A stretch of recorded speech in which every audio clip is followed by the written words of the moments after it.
Audio amplifier மார்க்கெட்டில் DSP kit, advance audio amplifier, class D board எல்லாமே கிடைச்சுமே perfect result வந்து நம்மளால் எடுக்க முடியல. இதுக்குண்டான ரீசன் என்ன?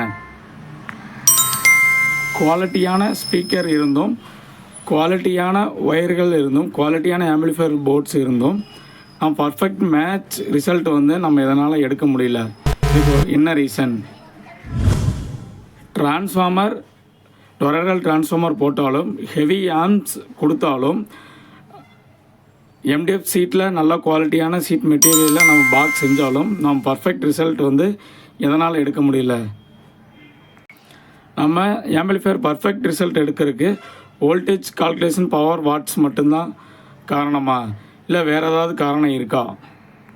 இந்த வீடியோவில் இதுக்குண்டான ரீசன்ஸ் வந்து நம்ம ஃபுல்லாகவே பார்க்கலாம். வாங்க நம்ம வீடியோக்குள்ளே போகலாம். வணக்கம் நண்பர்களே, நான் உங்கள் ராஜ் ஆடியோஸ். மேலே சில விஷயங்கள் சொல்லியிருந்தேன், அந்த விஷயங்கள் பற்றி தான் நம்ம இந்த வீடியோவில் ஃபுல்லாகவே பார்க்க போகிறோம். நம்ம எல்லாருமே ஆம்பிளிஃபையர் மேக் பண்ணும்போது நம்ம பெஸ்ட்டாக கொடுக்கணும் அப்படின்னு சொல்லிட்டு நம்ம பெஸ்ட்டான ப்ராடக்ட்டை தான் நம்ம வந்து ஆட் பண்ணி போடுவோம். அதில் பார்த்திங்கன்னா நம்ம ஈகோர் யூஸ் பண்ணலாமா, டொரைட் டிரான்ஸ்ஃபார்மர் யூஸ் பண்ணலாமா, டிஎஸ்பி கிட்டு யூஸ் பண்ணலாமா, அனலாக் யூஸ் பண்ணலாமா, இல்லை பவர் ஆம்பிளிஃபையர் போர்டில் வந்து எது பெஸ்ட்டாக இருக்கோ அதை சூஸ் பண்ணுவோம். ஸ்பீக்கர் பாக்ஸும் முடிப்போம், குவாலிட்டியான ஒயரும் வந்து நம்ம எல்லாமே போடுவோம். இருந்தாலும் ஏதோ ஒரு சில விஷயங்களை வந்து நம்ம வந்து அதை கான்சன்ட்ரேஷனே பண்ணல. அது என்ன அப்படின்னா, நம்ம வந்து ஸ்பீக்கரை வந்து நம்ம பாக்ஸோடு வந்து மேட்ச் பண்ணுறது வந்து இன்றைக்கி வந்து அரிதான விஷயமா இருக்குது. ஏன்னா நம்ம மார்க்கெட்டில் கிடைக்கக்கூடிய ஒரு சில பிராண்டு வந்து பார்த்திங்கன்னா அதோடய குவாலிட்டிஸ் வந்து நல்லாயிருக்கு. அதே வந்து பார்த்திங்கன்னா நம்ம வந்து best result, best price, budget friendly அப்படின்னு போகும்போது பார்த்திங்கன்னா ஒரு சில பிராண்டு வந்து மாறி வர்றதுனால நம்ம வந்து கரெக்டான வந்து மேட்சிங்கில் வந்து நம்ம வந்து கொண்டுட்டு போக முடியல.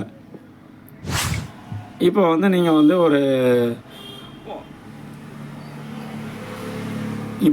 வந்து ஒரு ஸ்பீக்கர் பாக்ஸ் வந்து இப்போ ஒரு காஸ்ட்டில் நீங்கள் வாங்கி போடுறீங்க.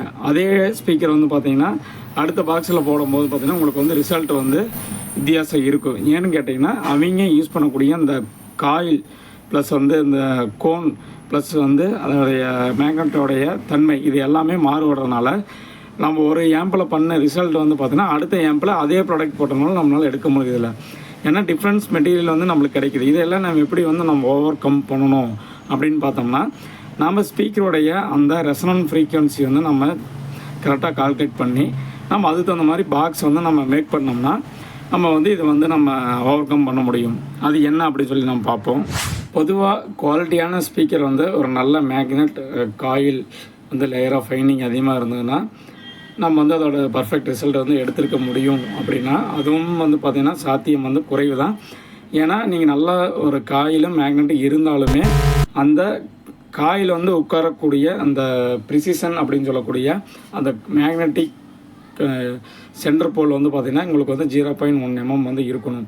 ஆனால் வந்து நம்ம மார்க்கெட்டில் வாங்கக்கூடிய ஒரு சில பிராண்ட் ஸ்பீக்கர் வந்து பார்த்திங்கன்னா ஹேண்டில் மேக் பண்ணுறதுனால அந்த ப்ரிசிஷன் வந்து உங்களுக்கு கம்மியாக இருக்கிறதுனால உங்களுடைய சென்சிட்டிவ் வந்து ரொம்பவே கம்மியாக இருக்கும். அதனால் வந்து பார்த்திங்கன்னா உங்களுக்கு குவாலிட்டியான சவுண்ட்ஸ் வந்து கிடைக்கிறது வந்து ரொம்பவே அரிது. ஒரு ஸ்பீக்கர் வந்து மேனுஃபேக்சர் பண்ணுறாங்க அப்படின்னாங்கன்னா அதுக்கு வந்து டிஎஸ் பேராமீட்டர்னு சொல்லுவாங்க. அந்த டிஎஸ் பேராமீட்டர் வச்சு தான் உங்களுக்கு வந்து ஒரு ஸ்பீக்கர் வந்து மேக் பண்ணுவாங்க. நம்ம அந்த பேராமீட்டர் வச்சுமே நம்ம பாக்ஸ் வந்து நம்ம டிசைன் செய்ய முடியும். அதுக்கு வந்து டிஎஸ் பேராமீட்டர் என்னென்ன அப்படின்னு பார்த்தோம்னா எஃப்எஸ், QTS, VAS அப்படின்னு சொல்லுவோம். எஃப்எஸ் அப்படின்னா உங்களுக்கு இந்த ரெசனன்ட் ஃப்ரீக்வன்சி, அது QTS அப்புறம் வந்து பார்த்திங்கன்னா VAS. நம்ம இதை வச்சு தான் வந்து பார்த்திங்கன்னா நம்ம வந்து ஒரு பாக்ஸோடைய டிசைன் வந்து இது எவ்வளோ லிட்டர்ஸ் வந்து நம்ம பிடிக்குது அப்படின்னு சொல்லி கால்குலேட் பண்ணிவிட்டு நம்ம அந்த லிட்டர்ஸுக்கு தகுந்த மாதிரி பாக்ஸை ரெடி பண்ணி நம்ம வந்து ஸ்பீக்கரை ஃபிக்ஸ் பண்ணோம்னா நம்மளுக்கு ஒரு குவாலிட்டியான பேஸ் அதே மாதிரி சவுண்ட் வந்து நம்மளுக்கு கிடைக்கும். இப்போது நம்ம வந்து பார்த்தோம்னா குவாலிட்டியான பேஸில் தான் நம்ம வந்து அதிக கான்சன்ட்ரேஷன் பண்ணுவோம். ஆனால் வந்து பார்த்திங்கன்னா நீங்கள் வந்து லோ ஃப்ரீக்வன்சியில் தான் பாக்ஸ் மேட்சிங் வந்து ரொம்ப கான்சன்ட்ரேஷன் பண்ணணும். ஆனால் வந்து மிட்டுக்கோ இல்லை ஹை ஃப்ரீக்வன்சிக்கோ வந்து பார்த்திங்கன்னா பாக்ஸில் வந்து கான்சன்ட்ரேஷன் பண்ண தேவையில்லை. நம்மளுக்கு வந்து லோ ஃப்ரீக்வன்சியில் நல்லா டெப்த்து கிடைக்கணும். அப்படிங்கிற காரணத்தினால தான் நாம் வந்து பார்த்திங்கன்னா ஸ்பீக்கருடைய எஃப்எஸ் அதாவது டிஎஸ் பேராமீட்டர் வச்சு நம்ம வந்து ஒரு கால்குலேட் பண்ணி இத்தனை லிட்டர்ஸாக இருக்குது அப்படின்னு சொல்லி நம்ம கால்குலேட் பண்ணி நம்ம பாக்ஸை மேக் பண்ணோம்னா நம்ம வந்து பர்ஃபெக்டான ரிசல்ட் வந்து நம்ம வந்து எடுக்க முடியும். பொதுவாக வந்து பார்த்தோன்னா ஒரு கால்குலேஷன் வந்து கொடுத்துருக்காங்க. 8 இன்ச்சுனா எத்தனை லிட்ரு, 10 இன்ச்சுனா எத்தனை லிட்ரு, 12 இன்ச்சுனா எத்தனை லிட்ரு அப்படின்னு சொல்லி நம்ம ஒரு கால்குலேஷன் இருக்குது. அது என்னன்னு சொல்லி பார்ப்போம். இப்போ நார்மலாகவே வந்து 6 இன்ச்சு ஸ்பீக்கர் யூஸ் பண்ணுறீங்க அப்படின்னா நம்மளுக்கு பாக்ஸோட லிட்டர் வந்து பார்த்திங்கன்னா 5லேருந்து 8க்குள்ளே போட்டோம்னாவே நம்மளுக்கு நல்லா டெப்த்து கிடைக்கும். அதே வந்து பார்த்திங்கன்னா 8 இன்ச்சுக்கு வந்து பார்த்திங்கன்னா 10லேருந்து 20 லிட்டர் பிடிக்கிற மாதிரி நம்ம பாக்ஸ் வந்து டிசைன் பண்ணணும். அதே 10 இன்ச்சு யூஸ் பண்ணிங்கன்னா 20லேருந்து 40 லிட்டர் பாக்ஸ் வந்து நம்ம டிசைன் பண்ணணும். இதே 12 இன்ச் அப்படின்னா 40லேருந்து 70 லிட்டர் பாக்ஸ் வந்து நம்ம டிசைன் பண்ணணும். அதே 15 இன்ச் அப்படின்னா 80லேருந்து 150 லிட்டர்ஸ் வந்து நம்ம பிடிக்கிற மாதிரி நம்ம டிசைன் பண்ணணும். அதே மாதிரி வந்து பார்த்திங்கன்னா பாக்ஸ்லேயும் வந்து டிஃப்ரெண்ட் இருக்குது. நம்ம வந்து சீல்டடு பாக்ஸ் யூஸ் பண்ணுறோமா, போர்ட்டடு பாக்ஸ் வந்து நம்ம யூஸ் பண்ணுறோமா, நம்ம வந்து அங்கே தான் நம்ம தப்பு பண்ணுறோம். நம்ம சீல்டடு பாக்ஸு வந்து நம்ம டியூனிங் பண்ணோம்னா நம்ம ஈஸியாக வந்து பண்ணிடலாம். ஆனால் வந்து போர்ட்டலில் வந்து பார்த்திங்கன்னா இந்த போர்ட் பைப்பு முதற்கொண்டு வந்து நீங்கள் கால்குலேட் செஞ்சு தான் நம்ம பண்ண முடியும். அது அப்போ தான் வந்து பர்ஃபெக்ட் டியூனிங் வரும்.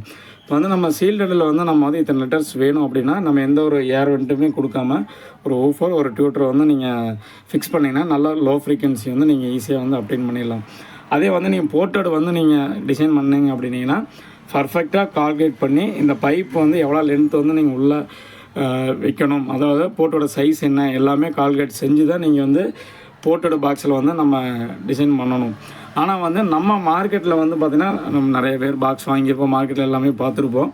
அதில் வந்து பார்த்திங்கன்னா ஒரு 8 இன்ச்சு ஊஃபர் இருக்குன்னா 8 இன்ச்சு ஊஃபர் கொடுத்துருப்பாங்க, மேலே விட்டுருப்பாங்க, சும்மா வந்து ஒரு ஏரண்ட் மாதிரி கொடுத்துருவாங்க, சும்மா ஒரு ஓட்டம் மட்டும்தான் இருக்கும். அதில் வந்து பார்த்திங்கன்னா நம்ம ஒரு ஸ்பீக்கர் வாங்கி போட்டுட்டு ஒரு குவாலிட்டியான ஸ்பீக்கரோ நல்ல பிராண்டடான ஸ்பீக்கரோ வந்து பார்த்திங்கன்னா இந்த பாக்ஸில் ஃபிக்ஸ் பண்ணிவிட்டு எனக்கு ரிசல்ட் வரலைன்னா கண்டிப்பாக கிடைக்காது. ஏன்னு கேட்டிங்கன்னா உங்களுடைய அந்த ஸ்பீக்கர் வந்து பார்த்திங்கன்னா எஃப்எஸ்ன்னு சொல்லக்கூடிய ஃப்ரீ ஏர் ரெசனன்ஸ் அது வந்து பார்த்திங்கன்னா அதிகபட்ச அதிர்வென்னு சொல்லுவாங்க. அது வந்து பார்த்திங்கன்னா உங்களுக்கு 40 ஹெர்ட்ஸ் இருக்குது அப்படின்னா அந்த 40 ஹெர்ட்ஸுக்கு எப்போ 40 ஹெர்ட்ஸ் வந்து இதை அலோவ் பண்ணுற மாதிரி வந்து பாக்ஸ் டிசைனில் இருக்கணும். இப்போ வந்து பார்த்திங்கன்னா 40 ஹெர்ட்ஸ் இருக்குன்னா இந்த பாக்ஸ் வந்து பார்த்திங்கன்னா உங்களுக்கு 60 ஹெர்ட்ஸ் வந்து அலோவ் பண்ணுற மாதிரி இருந்துச்சு அப்படின்னா உங்களுக்கு ரிசல்ட் வந்து உங்களுக்கு ஓகேவாக இருக்கும். அதே பார்த்திங்கன்னா 40 ஹெர்ட்ஸு அலோவ் பண்ணக்கூடிய எஃப்எஸ் வந்து நீங்கள் வந்து ஒரு 20 ஹெர்ட்ஸில் கொடுத்து நீங்கள் ட்ரை பண்ணிங்கன்னா ஆம்பிளிஃபையரும் டேமேஜ் ஆகும், அதே சொல்ல ஸ்பீக்கரும் டேமேஜ் ஆகும், அப்புறம் டோட்டலாகவே ஆம்பிளிஃபையர் வந்து டேமேஜ் ஆகிறதுக்கு வாய்ப்பு இருக்குது. ஸோ நம்ம வந்து என்ன பண்ணுவோம் அப்படின்னா ஒரு ஆம்பிளிஃபையர் மேக் பண்ணோம்னா ஒரு நல்ல குவாலிட்டியான போர்டு மட்டும் போட்டு சும்மா வந்து பார்த்திங்கன்னா அது ஆம்பிளிஃபையர் மட்டும் கொடுத்துருவோம். அதே ஒரு சில கஸ்டமர் வந்து என்ன பண்ணுவாங்கன்னா அவங்களே ஒரு பாக்ஸ் ஒன்று போட்டு பார்த்துட்டு ரிசல்ட் இல்லை அப்படின்னு சொல்லி நம்ம சொல்லுவாங்க. இப்போ வந்து நம்ம ஒரு டெக்னீஷியன் வந்து பார்த்திங்கன்னா மோஸ்ட் ஆஃப் த டெக்னீஷியன் வந்து இந்த மாதிரி மெத்தட் யூஸ் பண்ணி தான் பர்ஃபெக்ட் ரிசல்ட் வந்து நம்ம எடுக்கிறாங்க. பாக்ஸ் சைஸு ஒரு குவாலிட்டியான ஸ்பீக்கர் ஒன்று பிராண்டடாக ஒன்று வாங்கிக்கிட்டாங்கன்னா அதை மட்டுமே ஃபாலோ பண்ணி அந்த பாக்ஸ் சைஸ் மட்டும் வச்சு யூஸ் பண்ணி ஒரு பர்ஃபெக்ட் ரிசல்ட் வந்து நம்ம எடுக்கிறாங்க. இந்த நாலேஜ் வந்து மோஸ்ட் ஆஃப் த டெக்னீஷியனுக்கு வந்து இந்த நாலேஜ் தெரியறதில்ல. மேக்ஸிமம் வந்து பார்த்திங்கன்னா பிராண்டடு ஹோம் தேட்டராக இருந்தாலும் ஒரு 5.25 இன்ச்சு ஊஃபராக இருந்தாலும் நீங்கள் ஒரு 10க்கு 10 ரூமில் வச்சாலோ இல்லை 16க்கு 10 ரூமில் வச்சாலோ உங்களுக்கு அந்த பேஸோடைய ரிசல்ட் வந்து உங்களுக்கு ஃபுல்லாகவே கிடைக்கும். இதுக்கு உண்டான ரீசனுமே இது தான். ஆனால் வந்து இது நம்ம வந்து அதிகமாக வந்து கான்சன்ட்ரேஷன் பண்ணுறதில்ல. நம்ம வந்து பர்ஃபெக்ட் டியூனிங் வேணும்னா நம்ம ஒரு 8 இன்ச்சுக்கு வந்து எத்தனை லிட்டர் போடணும், அதே வந்து பார்த்திங்கன்னா 10 இன்ச்சுக்கு எவ்வளோ போடணும், அது எத்தனை லிட்டர் வேணுங்கிறத வந்து நமக்கு சரியாக கால்குலேட் பண்ணி நம்ம வந்து மேட்சிங் பண்ணோம்னா பாக்ஸ் மேட்ச் பண்ணோம்னா நம்ம எந்த டிஎஸ்பி கிட்டாக இருந்தாலும் சரி, மணலாக் போர்டாக இருந்தாலும் சரி, ஒரு கம்மியான லோ வாட்டேஜ் ஸ்பீக்கராக இருந்தாலும் நம்ம பர்ஃபெக்ட் ரிசல்ட் எடுக்க முடியும்.